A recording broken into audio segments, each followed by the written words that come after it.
And we are live. Okay, welcome guys to the video. Today I'm talking with Danny Bossa. Hi Danny. How are you, Stephen? Hi, I'm fine. Good. You're looking very sunny out there. It's very sunny. I set up the laptop up here, was in the shade, and now the sun's come up, and now I'm baking. That's okay. Okay, welcome everyone that's already in the chat box. If you have any questions, we'll answer them after the topics we already prepared. So Danny, let's go to the topics that we were planning to talk about. Sure. Okay, I'll make separate videos out of this one afterwards. That's better for YouTube SEO. Okay, what things are most guys getting wrong when they are trying to optimize? Okay, so a lot of what we want to discuss in this video is about that and a bunch of other stuff. It's questions that come up often in the group. It's just kind of help clarify things a little bit better for guys that are trying to get into this type of thing. So we're finding that the majority of people that are asking questions that are not quite optimized yet, they're not feeling great yet, they're having symptoms, they're having whatever the case may be. Typically, these guys are guys that are doing weekly injections. They're not doing anything nearing daily administration. They're worrying about their labs, they're worrying about numbers, they're worrying about stuff on paper. They're not waiting long enough for this stuff to take effect. So I want to answer that question really quick. I don't see how anybody can possibly be optimized by doing weekly administration. Weekly administration, you're going to give yourself your shot, or you're going to give yourself whatever administration you're using. You'll have a big peak first couple of days, and then over the course of the week, it's going to go lower, lower, lower, lower, lower to the end of the week that you're just really looking forward for your next dose. The body can never possibly stabilize that way. Your body is always going to be in some kind of a flux. You got to keep in mind that it's not just testosterone that is going up and down, but everything else that is being affected by it. So when your testosterone goes up, well, your estrogen will go up, and DHT is going to change, and there's a ton of other variables involved that will be affected by any one hormone going up and down. So as long as your hormones, you have one particular hormone, say testosterone, that's constantly moving around, everything around it is constantly moving around, constantly adjusting, and you're never really going to feel consistent on any given day. It's not possible. The human body does not produce testosterone once a week.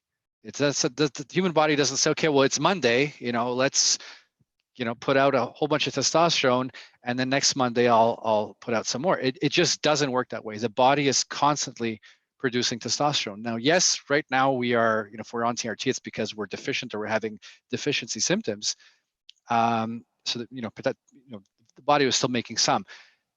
The thing is that you want to mimic the body's natural production as much as possible. And the only way to do that is you need to dose yourself frequently. If you're doing injections, the best possible method is going to be every day. You give yourself a tiny bit every day.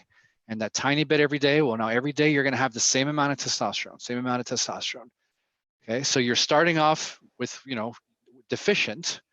You're giving yourself some every day. So now your levels are now here. Everything else supporting testosterone, your E2, the DHT, everything else is going to now adjust to this new norm, and eventually it's going to stabilize. And that's when you're going to feel level. You'll feel the same. You're not going to feel these kind of ups and downs that you do it weekly. So daily administration is absolutely key. Yes, it's a pain in the ass. I get it. It's a pain. Sometimes I don't feel like giving myself the damn injection. I'm sure some guys that are applying the cream, they don't feel like giving themselves the cream. They just want to go to bed, or they just want to wake up and they want to go to the pool or whatever. I get it. I'm not telling you this because,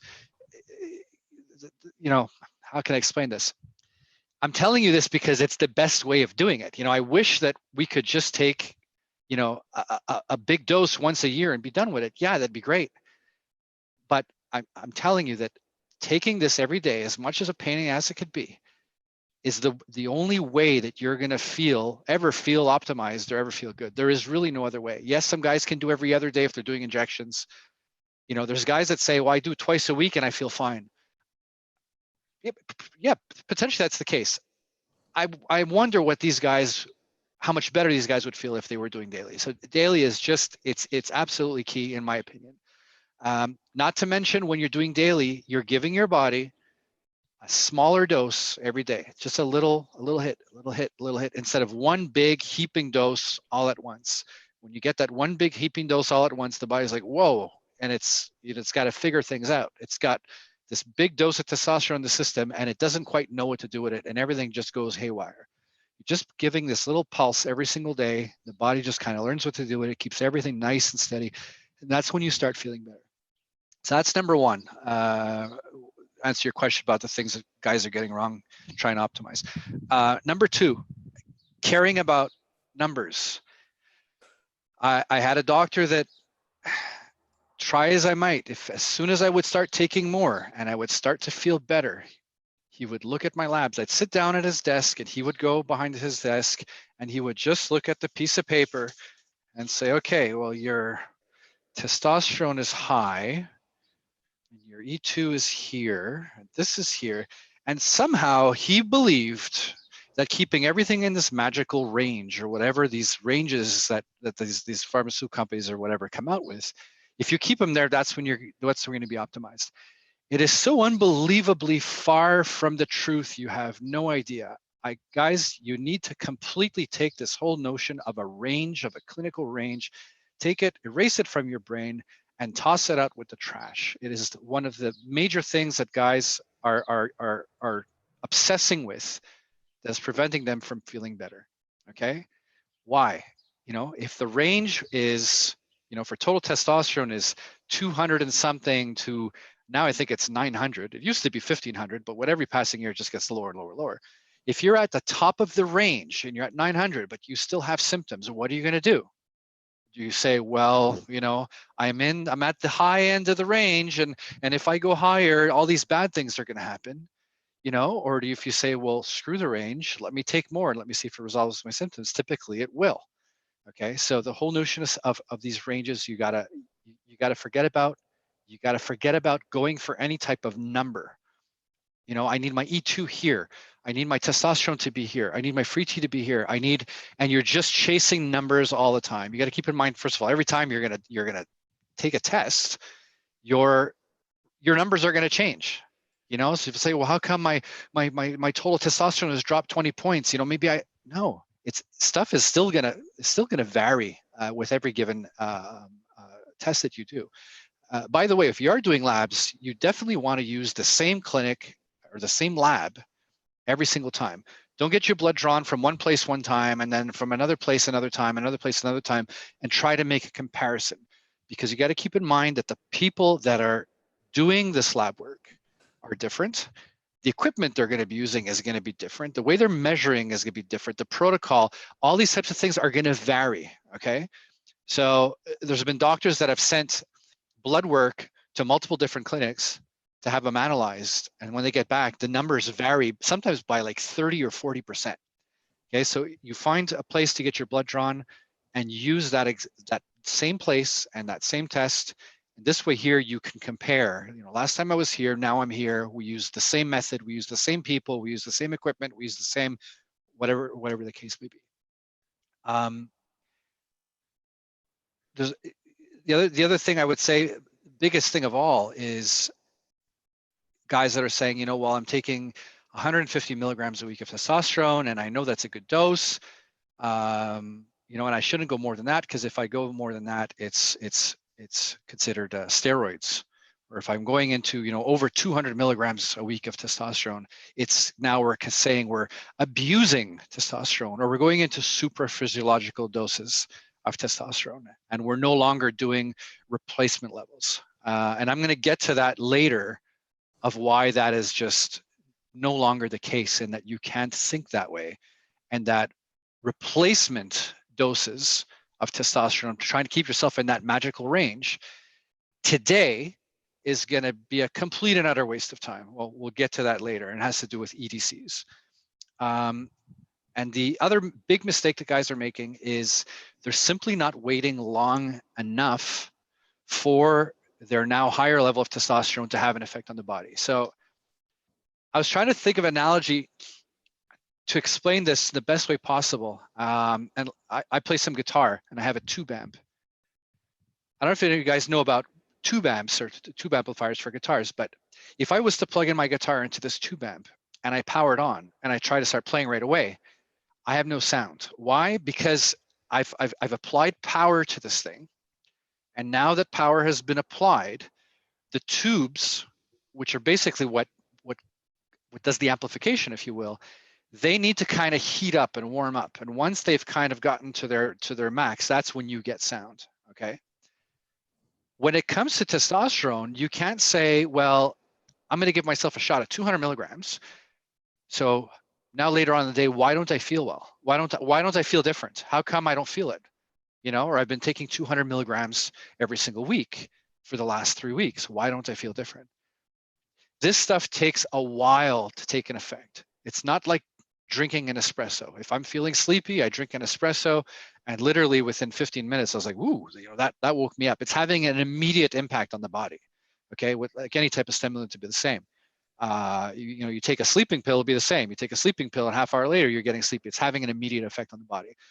When it comes to testosterone, it's very much like this tube amp analogy, where you got to get your levels up to a certain point. And once your levels are there, now you got to give it time for the body to make use of this testosterone and for that effect to occur. You know, so almost think of it as a dimmer on a light switch. First, I got to apply power, and I got to make sure that this dimmer is actually getting, you know, power. And then I start slowly raising the dimmer, and now the light is getting brighter and brighter and brighter. And this can take several weeks, sometimes even months. Typically, after 6 weeks, you should start feeling different than you did prior to taking testosterone. But there are so many guys in the group that are saying, you know, I'm on the cream now and I'm taking 3 clicks twice a day, and it's been 3 weeks and I'm not really feeling it yet. Yeah, your levels are up. If you go get a lab right now, your levels are going to show like you've got really good levels. But those levels now have to have an effect on the body. Your body now has to start learning to make use of this. And that's the thing that takes time. Most of the guys that are still having issues just have not given it the time that it needs for it to start helping. And after 3 weeks, they're like, you know, or even sometimes after a week or 2 weeks, they're like, I still let me take some DHA, let me take some pregnenolone. You know, maybe I need more dose, or maybe I need to lower my dose. You know, maybe it's the issue with E2, or maybe it's this, and they're constantly changing stuff, and you just cannot use that kind of approach at all. The approach you got to use is you want to do daily administration. Yes, like I said, it's a pain in the ass. Every other day, second best. Daily administration is best. You want to get your levels up. And after that, you don't want to touch anything. You don't want to take anything else. Don't take any natural supplements. Don't take anything. Say, I'm just going to take the test and I'm going to wait till I start feeling better. And once I start feeling better, then I can start throwing in some extra stuff. Okay, we want to optimize pregnenolone, we want to optimize DHEA, we want to optimize vitamin D. There's all kinds of things we want to optimize. Dr. Keith Nichols will agree with, probably disagree with me, and actually he usually does. He likes to give everything at once, but there is the odd occasion where a guy doesn't react well to something. Okay, if I take DHEA, I get acne. I feel great, but my back gets covered in acne. If I take pregnenolone at any dose, 3 days later, my little friend down there goes, "Ugh." Okay. Some guys take pregnenolone, they feel amazing. Even vitamin D has weird issues. So, you know, but testosterone makes me feel good. Testosterone will make any man feel good. There's people that say, oh, we're all biochemically unique. Yes, to an extent. We are all men. We are men because of our you know, our testosterone. The testosterone is what makes us men. We're all going to do well on testosterone. There's not a single man out there that will not do well on testosterone. So my approach is start with that, get your levels up, start feeling good as soon as you possibly can. And now once you're feeling really good, say, okay, let me throw in some pregnenolone, only that, and I want to see how that makes me feel. Do I feel the same? Do I feel better?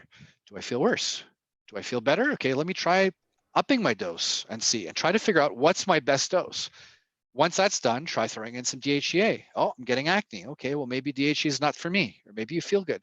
Vitamin D, and you want to test one thing at a time. You want to test one thing at a time. You can't figure this shit out by taking a whole bunch of things all at once. Because if you have a side effect or something is not right, or you're just not fit, you're not going to know what it was.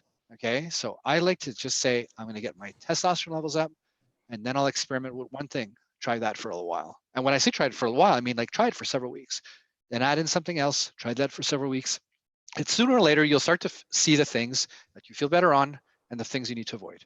You know, I spent 3 years taking everything at once.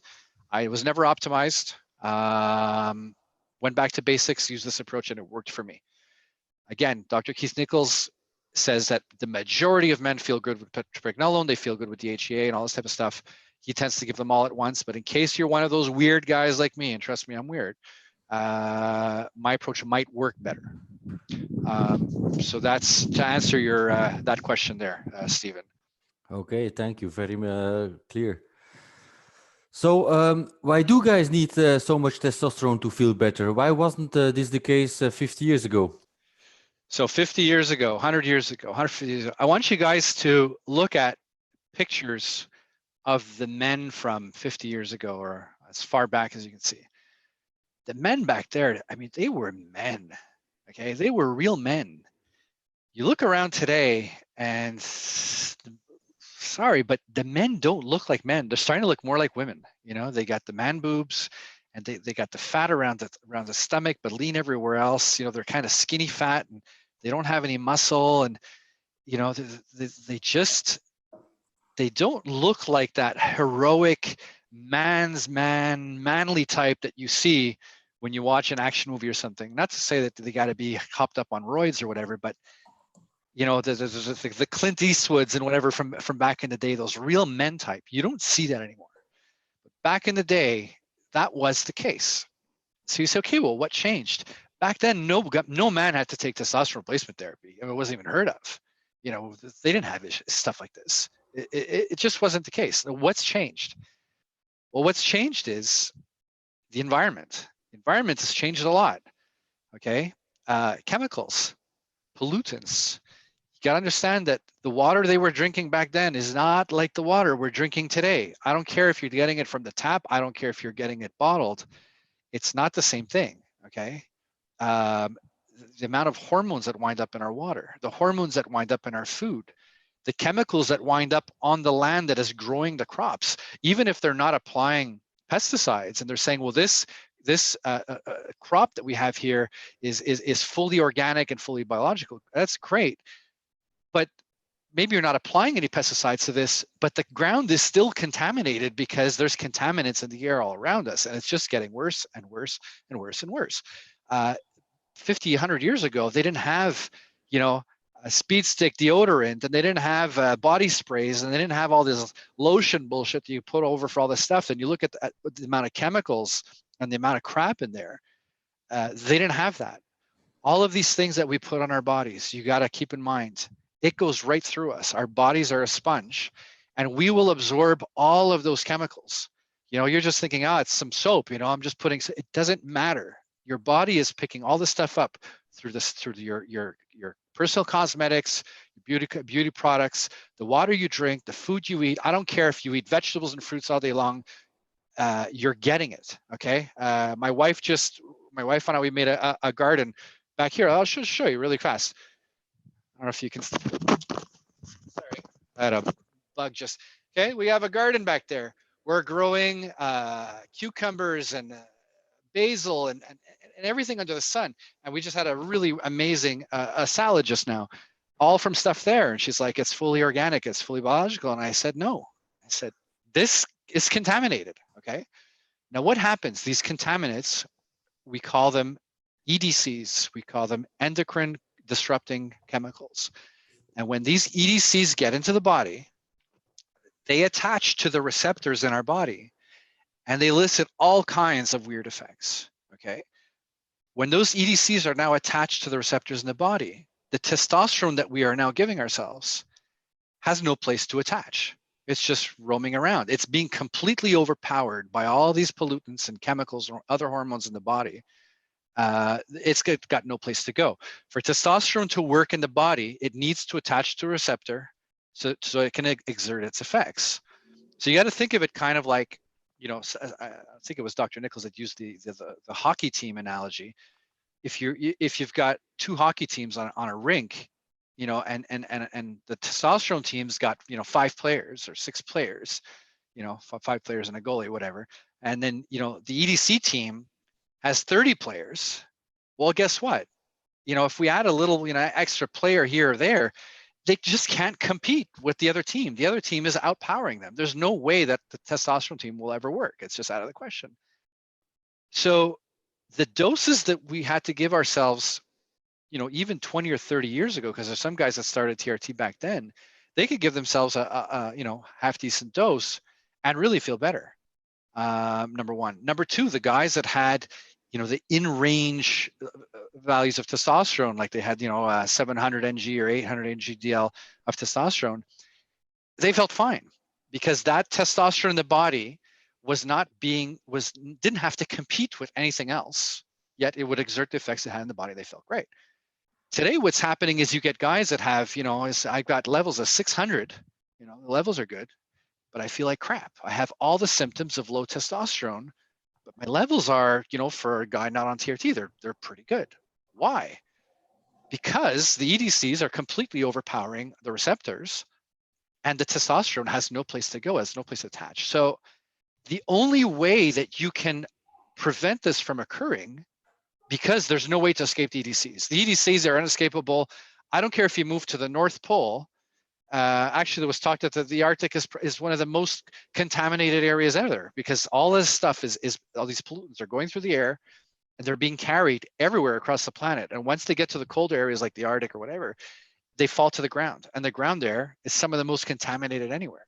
So you can't escape these EDCs. You can try to prevent, what types of products you use. So I get, underarm deodorant that is as natural as possible. And I try to, the soap I buy, try to make sure it's natural and whatever, but there's only so much I can do. The rest, the air I am breathing right now is making me sick. The water I'm drinking right now that I filter 3 times is going to make me sick.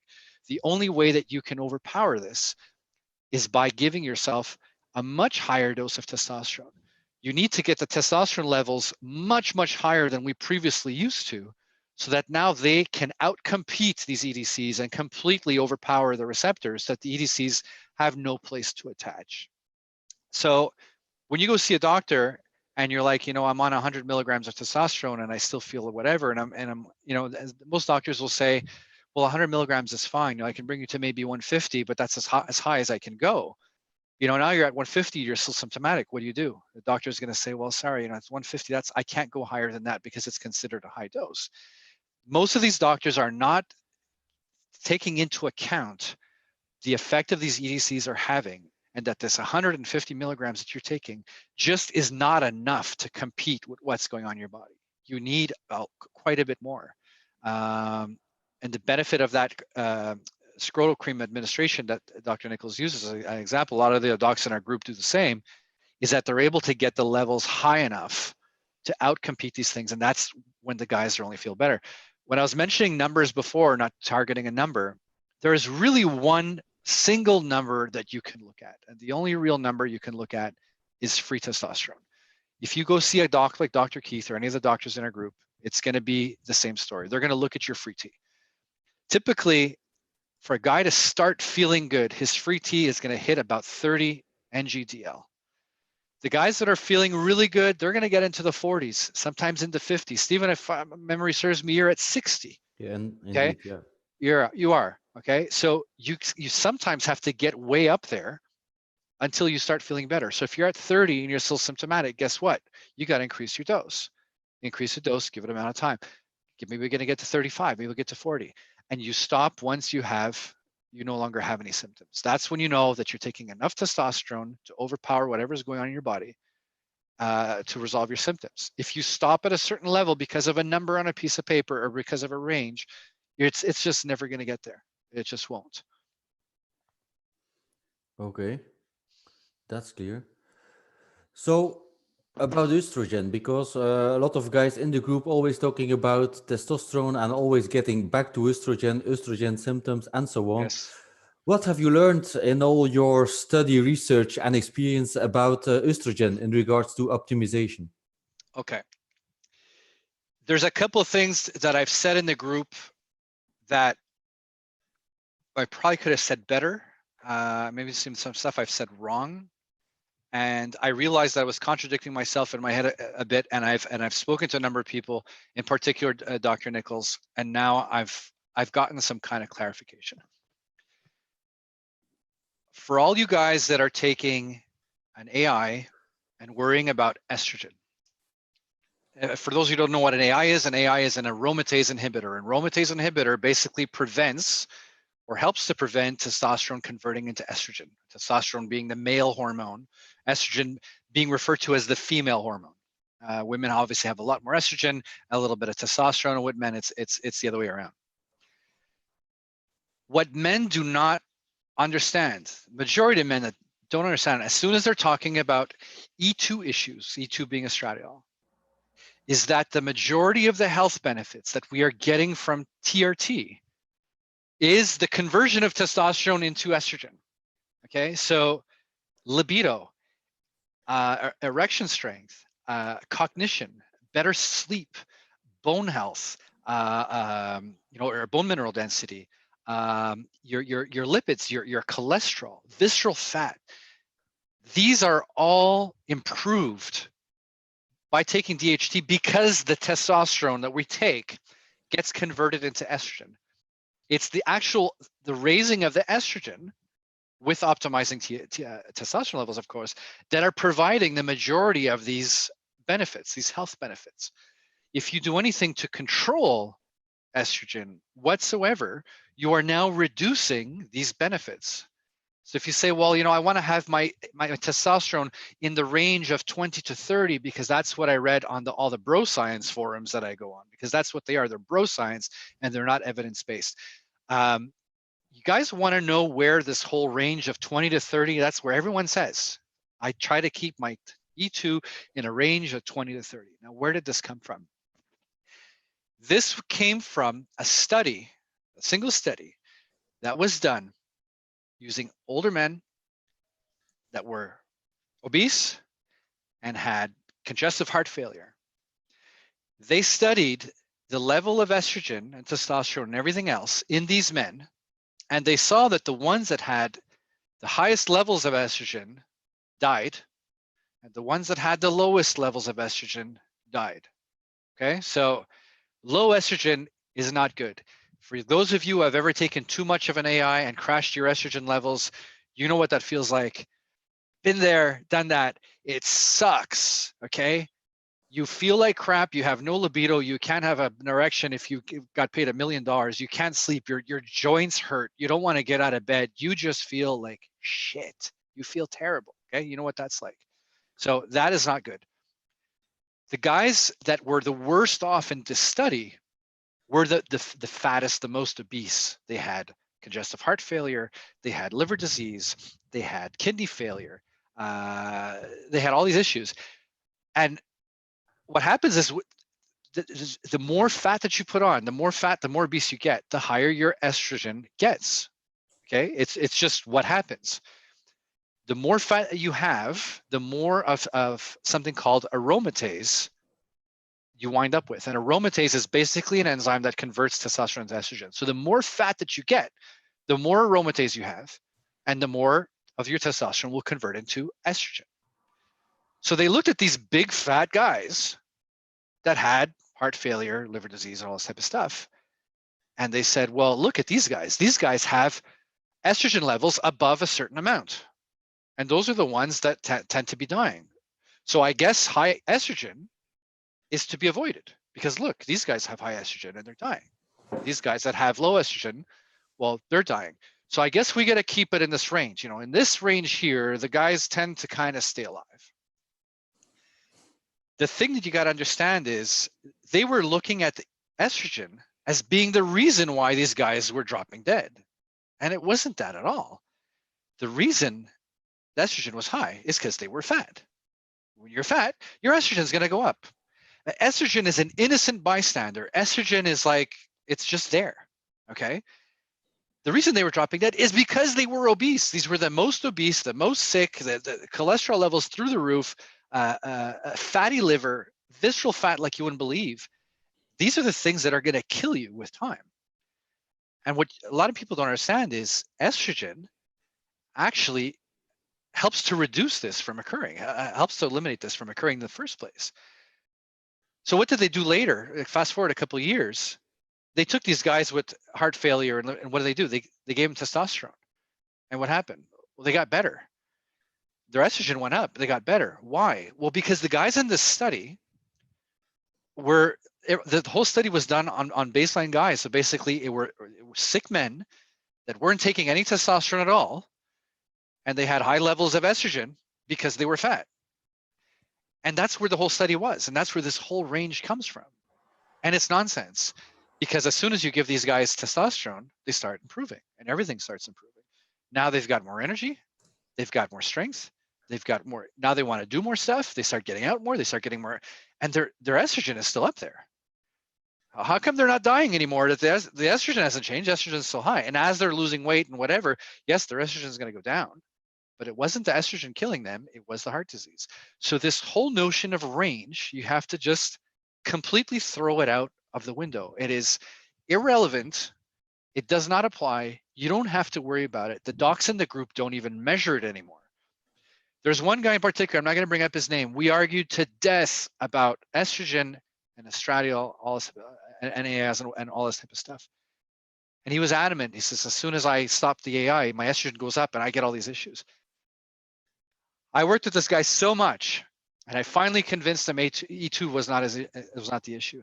His estrogen now is over 100. The guy is basically a boner with legs. His libido is through the roof. He's never felt better. Well, we're not controlling his estrogen. He was taking NAI forever. How come? Why is he okay? There's so many guys in the group with estrogen over 100, okay, and they're fine. My estrogen, last time I measured it, which I'm not even going to measure anymore, is what for? It was 45. The thing you got to keep in mind is that it's the estrogen itself that is giving you all of these health benefits. And by lowering it even in the slightest, you are reducing these health benefits. Even if you want to reduce in the slightest. You look at the bodybuilders that are taking tons of these aromatase inhibitors, these AIs, and you look at them, well, they look great. Yes, but they're taking 16, 17 different types of drugs. And if they didn't take this aromatase inhibitor, they'd probably grow breasts because they are an absolute hormone disaster. So you look at them from the outside and you're like, wow, I would love to look like this guy one day. Yeah, physically on the outside, they look great. Inside, they are a disaster, okay? If you did a DEXA scan on these guys to measure their bone mineral density, they'll probably have the bones of a 90-year-old woman. You know, I could probably take their forearm and just break it in half. There is no density. Their estrogen is completely crashed. Their lipid panel is completely crashed. Everything about them is terrible. They are just a walking time bomb ready to drop. And if you look at the number of bodybuilders that have dropped dead, sometimes it wasn't even in regards to the type of drugs they were taking. It was the AIs that were crashing their estrogen levels and making them, destroying them basically from the inside out. If you are having estrogen levels of any kind, the first thing is you got to say to yourself, if you're taking weekly administration of testosterone, don't do that, okay? The guys that have had E2 issues doing weekly administration, once they've moved to daily and given themselves a smaller dose every single day versus one big dose, a lot of these guys, their issues go away, okay? That's first of all. Second of all, it may be that you're just taking too much testosterone for right now, and your body is just having a hard time handling it, okay? You can temporarily lower your dose, see if the symptoms go away, and if they do, maybe slowly over time bring them up. Perhaps you just went up too far, too high, too fast, and that's what's causing this issue. In regards to using an AI, it can be used on occasion. And yes, I've told everybody in the group, you should never use an AI, blah, blah, blah. Okay, you can use an AI on occasion. If you are developing gynecomastia, the slightest, you're getting itchy nipples, you're getting massive amounts of water retention, you're getting, you know, your mood is just all over the place. You can temporarily, and I stress the word temporarily, take a very small dose of an AI to bring things down temporarily until your symptoms resolve. And once they've resolved, slowly wean yourself off the AI, and typically your symptoms should stay away. The problem with the most of you is you've learned from the bro science guys, and you're like, okay, well, if I'm on TRT or if I'm taking testosterone, I'm taking anything, I need to get on an AI right now because I need to make sure that I don't get gyno, and I need to make sure that all these other things, and they just stay on it long term. And long-term AI use is going to completely destroy your lipid panel. It's going to completely destroy your bones. It's going to completely destroy your cardiovascular health, your heart. It's going to destroy so much stuff. It's going to be like a slow poison over time. And if you're anything like me, you're taking testosterone to get healthier, okay? Taking an AI is just completely going against everything you're trying to accomplish, okay? You don't do it. You have these issues, you can take it temporarily till symptoms resolve and you get off. But a lot of guys, they'll get issues and they're like, oh, I'm starting to retain water and I feel bloated. I've talked to Keith about it, and he said, sometimes these guys just don't give it enough time for their bodies to normalize. And all this water retention stuff that they had would have went away on its own anyway, had I not even given them anything. He says, usually what I'll do is I'll just give them like a mild diuretic just to flush some of the water out of them. And then once that's done, they stop and they're fine. And that's the end of that. You have to stop worrying about estrogen. Don't, if you're worrying about it, stop measuring it. Stop measuring it. It's not that. Okay. What is gyno caused by? Gyno can be caused by too high levels of testosterone, too low levels of testosterone. It can potentially be caused by estrogen if you are genetically predisposed to it. Okay. I'm genetically predisposed to it. I have some very, very mild guy that I've had it for ages. As soon as I adjust my dose, my testosterone dose, it'll flare up and I go, oh, and then it goes away. If I eat soy products, it flares up. We go to a sushi restaurant and you get those little edamame or whatever the hell they're called, those little beans. If I eat too much of those, it'll flare up. I've gotten flare-ups with natural supplements. I've gotten flare-ups with vitamins. I've gotten flare-ups with minerals. I've gotten flare-ups with herbs. Okay, I'm just genetically predisposed to it. And if it was really, really an issue and it was really getting out of control, I would just go get surgery and get it done. But I cannot in good faith tell myself, well, I'm predisposed to this, so let me just stay on an AI full time to protect myself against that little swelling I might have. No, you're going to protect yourself from this little swelling you might have, but you're killing your health. Okay, guys, you're killing your health. Your health is a priority. This little lump either will stay, maybe a little lump, maybe it'll go away. And if it becomes an issue, get surgery, get rid of it, be done with it. That's it, that's all. Okay, so I hope that's kind of clarified things. Yes, sure. Okay, so maybe last topic. What is the mindset you need to have to get optimized? The mindset to get optimized is kind of like what I was saying before. The first thing you need to do, if you've got all the symptoms of low testosterone, is you need to get your testosterone levels up there. Okay, like I was saying, you want to look at free testosterone. Don't worry about your SHBG. I don't care what it is. I don't care what my SHBG is right now. Speaking of SHBG, sex hormone binding globulin, is a value that a lot of guys are kind of obsessing over, because when you have high levels of SHBG, your testosterone will get bound to it. So if it's bound, it's not having as much of an effect on the body. And if it's low, you have a lot of free, and they're all kind of obsessing over this number. And some guys are trying to lower their SHBG using herbs and supplements and all kinds of nonsense to lower it in an effort to get their free T levels up. You absolutely never want to lower SHBG, okay? There are studies out there that demonstrate that low levels of SHBG are actually indicators for early mortality. So you don't want to lower SHBG. If your SHBG is up and you're like, well, I've got high SHBG and I'm giving myself a big dose and I just can't seem to get my free T high enough for my symptoms to resolve, well, guess what? Take a higher dose. You don't want to touch SHBG. You just don't, okay? We don't worry about SHBG. We don't worry about estrogen. We don't worry about DHT. These are things we just forget about. Even your total testosterone is not even really relevant anymore, because I've seen guys that have their free T of 30 and they feel fine. and their total, this guy's total test, one guy might be at 900 and the other guy might be at 1800, and they each have a total T of 30. It's that amount of free testosterone is what is having an impact on the body. The total testosterone is kind of irrelevant.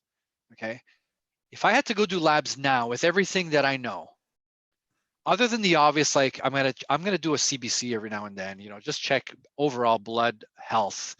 You know, I might check cholesterol, even though cholesterol isn't nearly as much of an issue it is. But if it gets outrageously high, I might want to address that. Hematocrit, hemoglobin, those are some things. And speaking of which, guys are saying, you know, I've got elevated levels of hematocrit and hemoglobin, and my doctor is saying that I have to donate blood because my blood's getting too thick. That's actually false, more or less.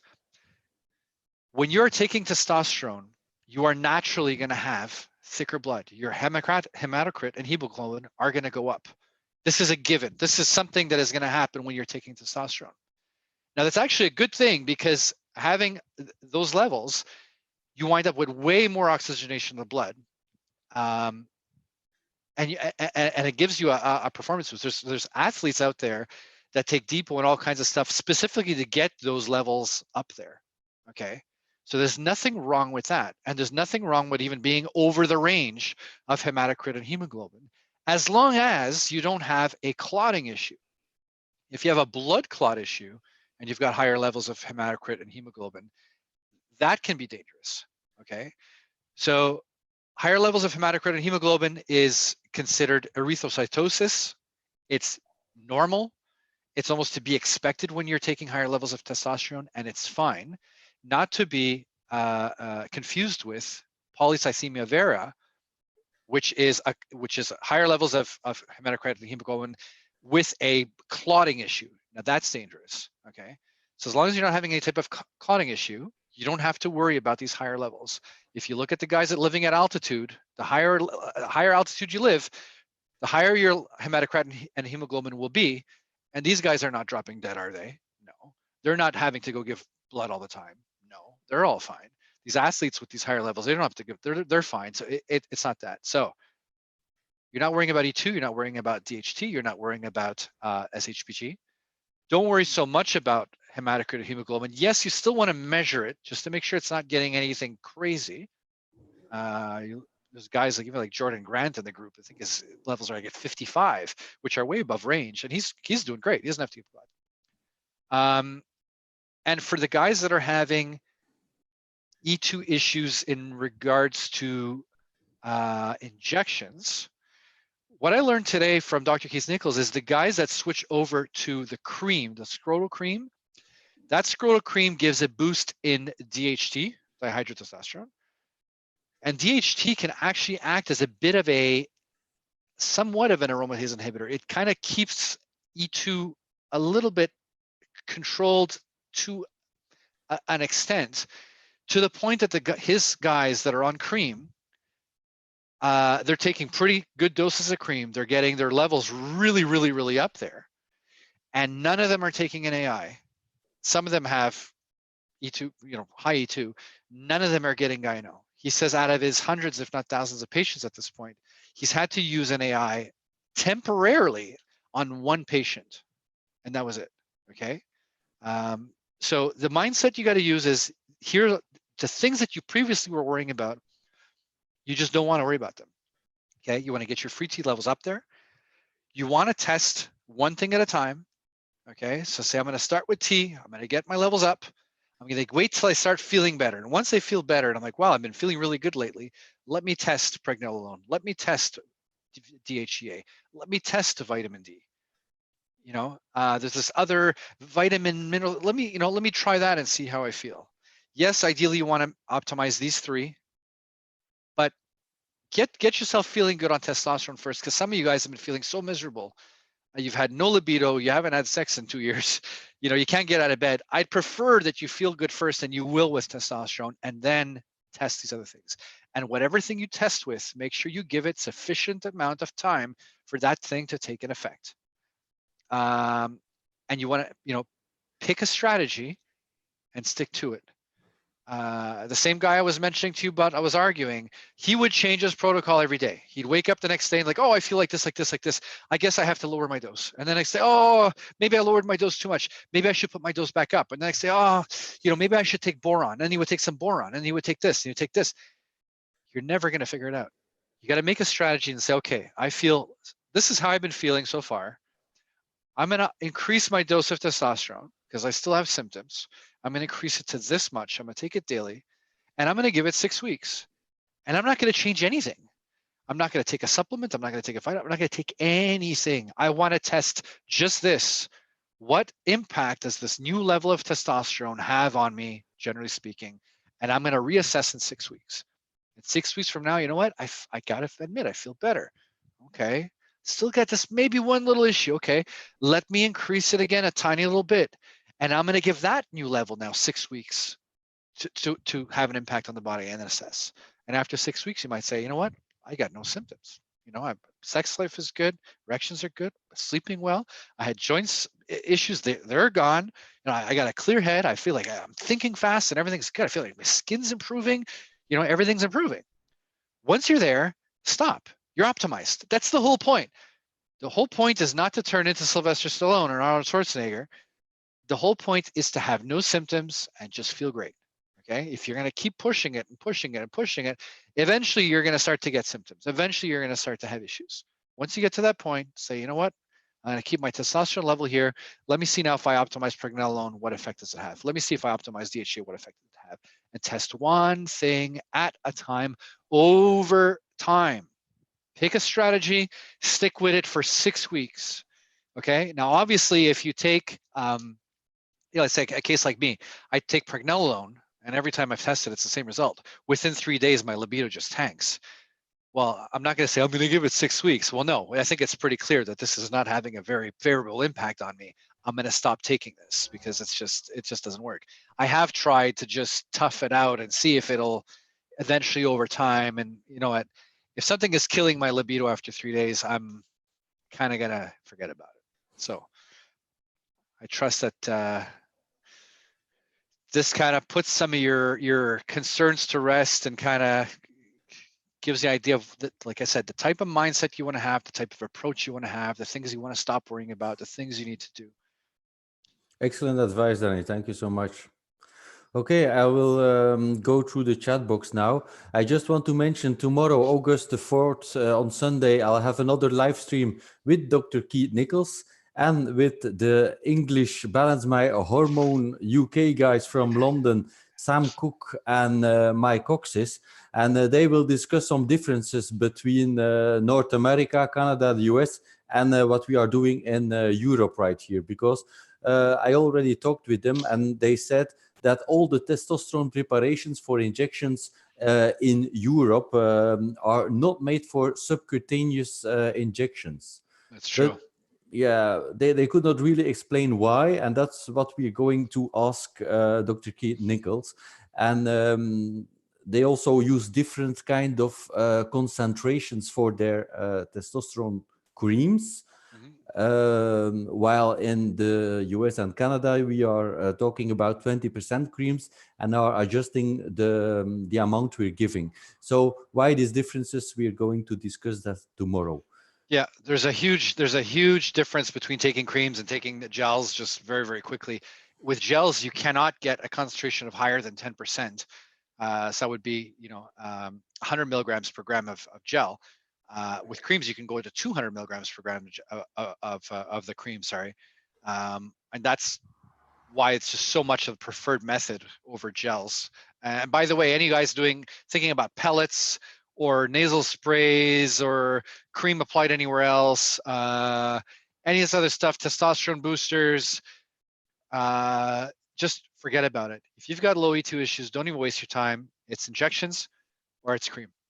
That's it. And we're way better off in North America compared to the guys in Europe. The guys in Europe, the stuff they got to take there, it's very, very difficult. They're going to talk about it tomorrow. It's very difficult to get optimized on something like testosterone on decanates compared to using what we use here, which is like cypionate or propionate or NSAID. They have a lot more of a challenge there than we do, for sure. Yeah, we have all these kind of mixes, like Sustanon with 4 different esters, like Nibido, which is a really long ester.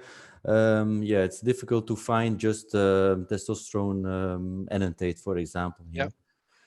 Okay, in the chat box, Ricky Ryan asked, does Danny know the half-life of a cream? He couldn't find that information online. The half-life it's literally hours. Okay, so the half-life, if you guys want to know what half-life is, the half-life is the time that a substance is effective, so to speak. So just to make a simple analogy, if I give myself an injection of 100 milligrams of testosterone enanthate, okay, so the half-life of enanthate is roughly a week, which means that I give myself 100 milligrams right now. I look like I'm jabbing myself in the heart, but you know what I mean. I give myself 100 milligrams, on day one, and by the end of the week, if it's got a half-life of 1 week, it means that at the end of the week, I'll have half that amount left, typically, okay? Which means I'll have 50 milligrams. If I don't take any more, that 50 milligrams, a week later, I'll have half of that, so I'll have 25. And then a week later, I might have 12 and a half left, okay? This is why it is completely retarded for these doctors that were trying to prescribe. I saw one doctor says, I'm going to give you 400 milligrams once a month. It's stupid. You have 400 milligrams, a week later you got 200, a week later you got 100, a week later you got 50, and by the time you're going for your shot, you want to shoot everybody, and then you get back in the 400, and then you feel great. So the guys that are taking the cream, it's always best to take it twice a day. Why? Because I'm trying to keep things as simple as possible, but when we talk about testosterone enanthate or cypionate or propionate or all these types of things, those are delivery systems for testosterone. So it's testosterone, the testosterone molecule that is in an oil, and there's an ester, something called an ester attached to that testosterone. And that allows us to keep it, that allows us to get it into the body. The testosterone, the body will cleave that ester away to get to the actual testosterone and then make use of this testosterone. But once it does, the testosterone gets metabolized very quick. So when we are taking an injectable, that testosterone, because it's attached to an ester, will get metabolized slowly over time and have, like I said, a half-life of a week. Whereas people that are taking creams, the testosterone is not really attached to an ester anymore. Okay, it's in a cream, and once you've applied that cream to the scrotum and your body has absorbed that testosterone, the body will have a fairly quick peak of testosterone and a fairly quick diminishing level over time, over a course of like a couple hours. It's pretty fast. The guys that are getting the best results on the cream are guys that are applying it twice a day. They'll apply it in the morning and they'll apply it at night. When and where, at what time you apply it is really going to depend on your lifestyle. Are you the type of person that you wake up in the morning, you take a shower, you get dressed, and you go to an office job? Perfect. You get out of the shower, you rub it 10 seconds, you put on your underwear and you go to work and you're done. Maybe you say, okay, well, when I get home, before I always have sex before bed. I don't want to have it on me before bed. Okay, well, when you get home from work, give yourself your second dose there.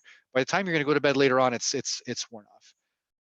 You can do once a day administration, but you won't have that as steady of a level as you would have with twice a day application. Yes, you're still going to have that kind of a morning dose and it kind of goes off, evening dose kind of goes off, but it's going to be a very minor wave compared to something like an injection where you're taking it at the beginning of the week and it go up and then it just slowly goes down. So yeah, it's hours. I don't know the exact number of hours, but it's pretty quick. It's because it's not an ester, of course. It's micronized testosterone, yeah. Yes. And to all the guys thinking of like, was that bioidentical testosterone? There is only bioidentical testosterone, okay? If you have something that contains a testosterone molecule in it, it is bioidentical, okay? There are synthetic estrogens out there, all right?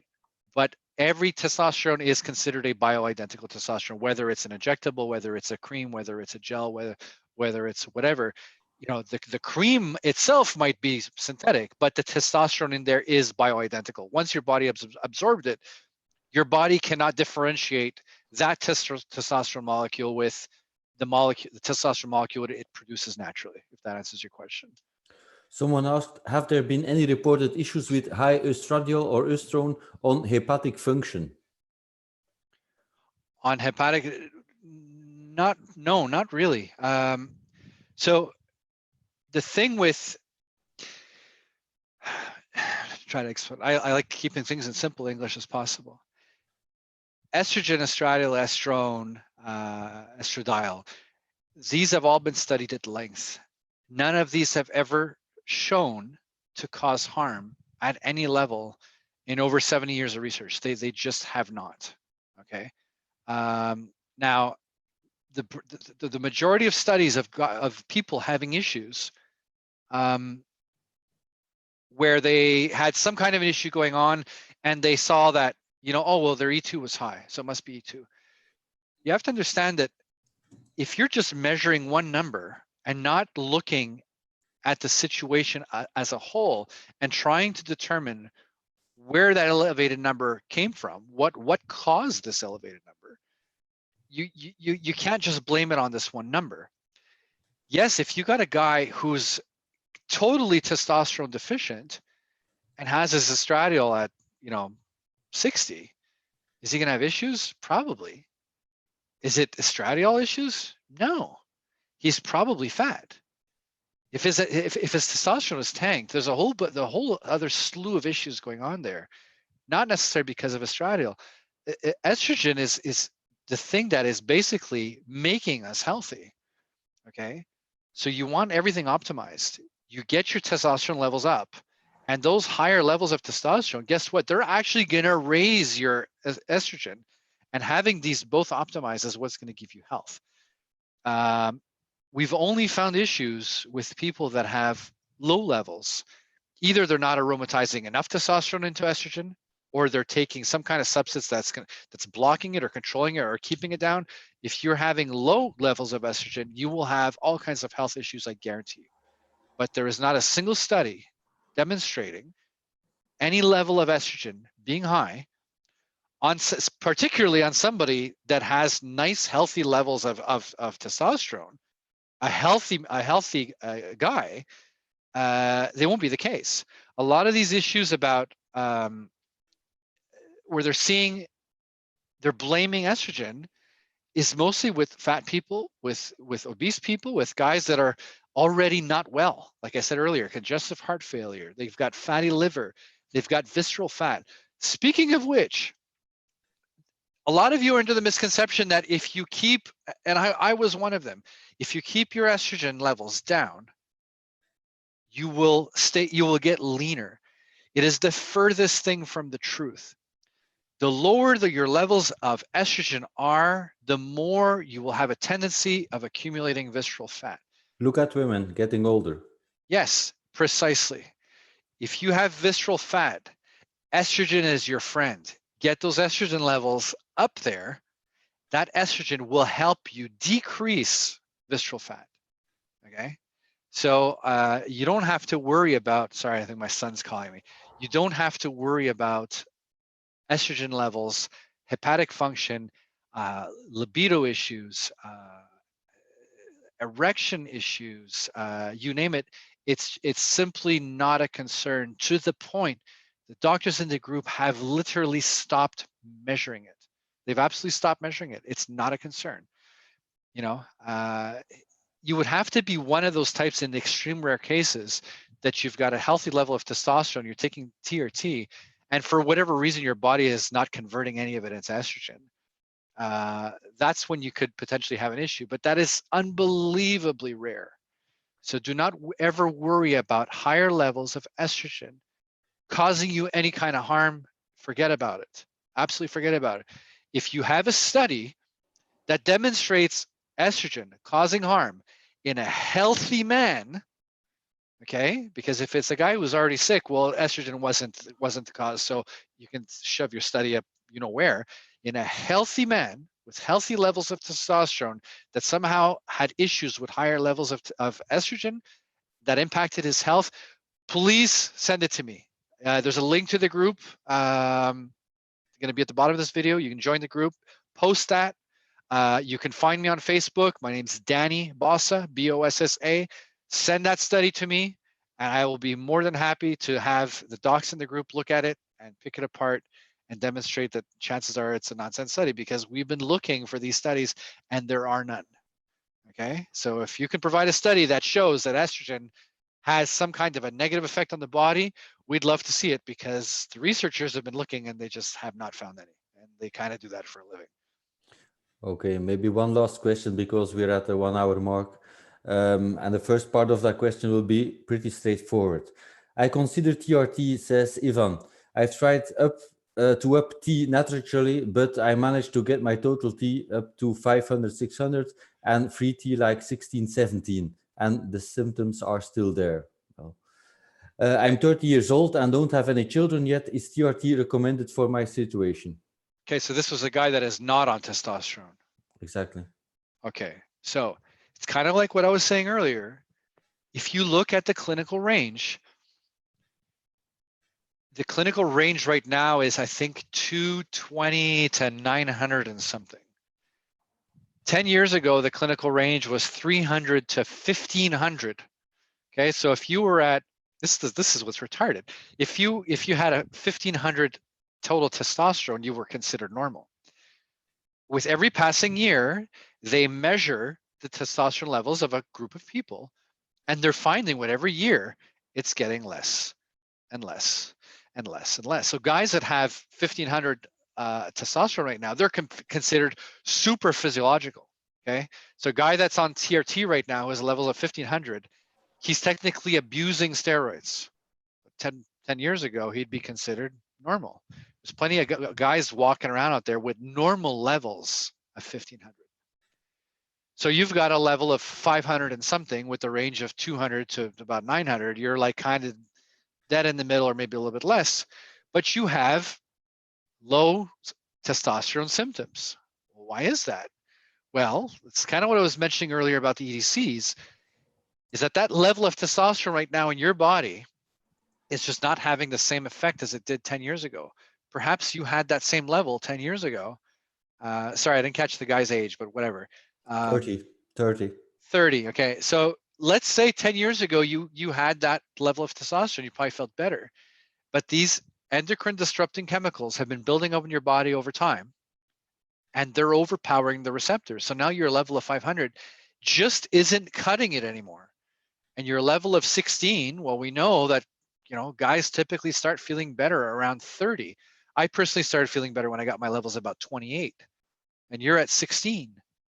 So you'd probably need double the testosterone you have right now to really start feeling like you feel good. So by all means, if you're in your 30s and you have those levels, you would probably do very well with taking testosterone and getting those levels up.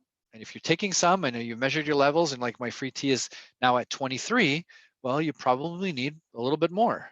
Once you've got to about 30, 40, that's when you're going to start seeing symptom resolution. So you're going to find more and more that, we're kind of right now at this small little group of people on the planet that are doing this thing. And when I talk about testosterone to other people, they think it's crazy. They think that I'm taking steroids, and they don't quite grasp what it is I'm trying to accomplish, and they don't realize that a lot of these guys, my age, I'm 45 and a half, would probably do very, very well on it. The thing you got to understand about these EDCs is they are making permanent damage over time to your DNA. Your DNA over the course of your life is going to change because of these chemicals in the body, these pollutants and these chemicals in the body. And it's going to forever impact your DNA. When you're going to have children, you are now going to pass down that kind of defective, if you will, DNA to your kids. Your kids are now going to be born with that, and your mom, the mother of your child, is also going to have now DNA that is affected by these EDCs, and your kids are going to have it. This is going to sound crazy, but I am absolutely convinced, and there's a lot of research that can support this, that our children, by the time they become teenagers and guys in their 20s, they're probably all going to be on testosterone because they're already going to have damaged DNA, and they're going to be getting affected by so much higher levels of chemicals and pollutants and hormones and all this type of stuff, that they're just going to be worse off than we were, just as we are now worse off than our parents were, just like our parents are probably worse off than their parents were. And it's going to be this slow decline. Exactly. So testosterone therapy is going to become more and more and more prevalent. It's just that we happen to, figure out what was going on and learn about all this, testosterone and estrogen and TRT and what is and what it does, because we were so desperate for help, but this is the norm for us. But for the vast majority of people, they just don't get this. But I can guarantee you, give it 10 years and give it 15 years, this is going to start to become the norm. Everyone is going to need it. People should read the book by Anthony J. Yes. Estrogeneration. All the research is provided there. There's a lot of talking in the book about really frightening things, like, as you said, Danny, boys becoming more and more apathic. There's no more drive anymore. Yes. The percentages of women at universities are going up and up just because women are taking over because of all the estrogens in the water, in the food, in our daycare products, and so on. It's unavoidable, and it's really scary. Yeah, Dr. Anthony J's book, I believe he's also in the group. Look him up. All he does is researching endocrine disrupting chemicals, EDCs. Dr. Keith Nichols, Dr. Scott Howell are now doing massive research on this type of stuff, as to why higher levels of testosterone are now needed for overall health, and because of these EDCs. So this is now going to become more and more common knowledge. They're doing now all the studies to support this. So you want to learn about that through Dr. Anthony J's book. Some of the types of beauty products, skin products, deodorants, all this type of crap. Some of the ones that you really want to avoid, and the ones that are good that can help. Water filtration systems, where to get your food, how to treat your food, to minimize as much that you have within your own power. Because at the end of the day, you just can't escape it, but you can try to minimize it as much as you can. To those of you guys, pesticides, soy products. Yes. Oh God, yeah. Unbelievable. Yeah. To you guys that are getting your testosterone levels up and still not feeling well, you can then start to address thyroid. My thyroid, when I measured it, I was in the middle of the clinical range. But I got to admit, lately, I've started to feel a little kind of sleepy during the day. Kind of feel like I need a nap in the afternoon. And, I just kind of, and my testosterone levels are great. Might be time for me to try optimizing thyroid, right? So once you get your levels up, if you're still having issues, you want to optimize thyroid. The other thing you can do, there's Anthony Labras in the group, Russ Scala in the group. These are guys that can really help you figure out your gut health. They can figure out things you could be eating more of based on your own biology, or avoiding. Anthony might do some kind of analysis and say, you really want to avoid gluten. I'm seeing that you have a sensitivity to this. You want to be eating more of this and less of this. I'm seeing that you have a deficiency in B12. You really want to take some B12. So these are all things you can do, even like the 23andMe DNA test. My wife and I, Angie, we just submitted our 23andMe stuff. So we're going to get that back to see what are we genetically predisposed to. So once you've done the whole testosterone optimizing stuff and got all the nonsense about estrogen and all this stuff out of your head, because it's nonsense, you can start looking at thyroid. You can start looking at gut health, at nutrition, at supplementation. Anthony Labras, really, really smart guy. Russ Scala, they can help you on all these other things in regards to getting maybe your diet a little bit better dialed in, and learning what stuff you need to avoid and what maybe the stuff you want to be taking more of. Because in that particular situation, we're all going to be different. We're all going to do well on testosterone. Okay, they're going to say, well, biochemically unique. We're men, we're all going to do well on testosterone. You have to figure out the level for you. But in regards to gut health and diet and that, yes, we're all going to be different and we're all going to do better on different stuff. That's where your next step would be to get yourself evolved further. Mm-hmm. Okay, some more things I wanted to add. First, I'll do another Zoom interview with Dr. Anthony J. the 15th of August that is planned. That will have a set of nice topics I've already laid out with him. Super smart guy. Yeah. And his book Estrogeneration is really worth reading. I'm reading it for the second time now. It's a very nice read.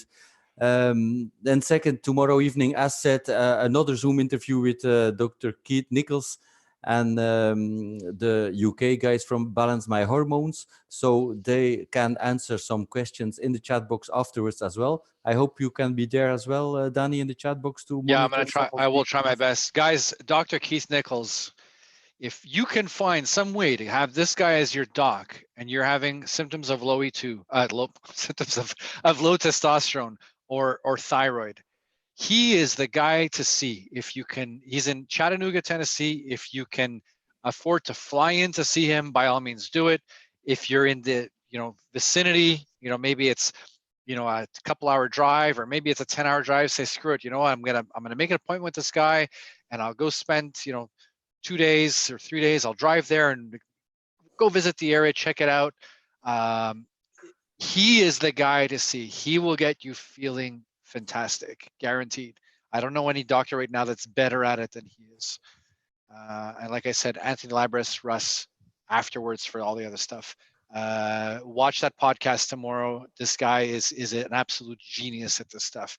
Him together with Scott Howell, you can't find better than this anywhere in the world right now that know this stuff as well as they do, and know all this stuff about estrogen issues and EDCs as well as they do. Okay, so find a way to use this guy as your doc by all means. And we have Scott Howell, Keith Nichols, Russ Kala, Anthony Abres, Dr. Anthony J. We have all these guys in our Facebook group. We have mentioned the group several times throughout this video. And please, guys, if you haven't already, join the group. It's on Facebook. It's called TRT and Hormone Optimization Therapy, HOT. We're almost 1,000 members now. Thank you, Danny, for moderating this group on a daily basis. You're welcome. Okay, thank you so much. It's been my pleasure. Everyone asks, why do you do it? It's so much time. And it's like, if you knew what I went through just to get to where I am now, to start feeling good now, what I went through, the shitty advice I got from doctors, okay, the advice I got, I have it on my bucket list to visit some of these people, and just like, what were you thinking telling me that? What the hell's wrong with you? The bro science forums, the stuff that they learned there, the stuff I was brainwashed to believe. Now that I finally know how this stuff works and I'm finally starting to feel better, all I want to do is just share what I've learned. Same here. Hopefully it'll make some kind of an impact, just like you, Stephen. Mm-hmm. If it even helps you, saves you 6 months of misery, or saves you from losing your marriage, or losing your girlfriend, or losing your job, or helping you get out of bed in the morning, that ain't enough. I've got guys message me saying they want to send me money. I've changed their lives, and it's just, I just happened to say it in a way that they got it and they knew what they had to do, and they got themselves feeling better. And it's just that those messages that I get every day is payment enough. And that's why I do it. Steve, I'm sure it's the same with you. That's why you're doing it. Yes, exactly. Yeah. It's just out of thankfulness for all the help I got. I just want to spread the word. That's why I started the YouTube channel, the Facebook group. So we'll keep working at it and spreading the word to even more men in the world. Yes, agreed. Okay, so let's end this one here, and I'll talk to you guys later. I see you in the chat tomorrow, Danny, if it is all right for you. Yeah, and, I'll be there. Thank you so much again, Danny, for all you do. Thank you so much. Well, my pleasure. Bye-bye for now. Guys. All right. Bye. Yeah, bye.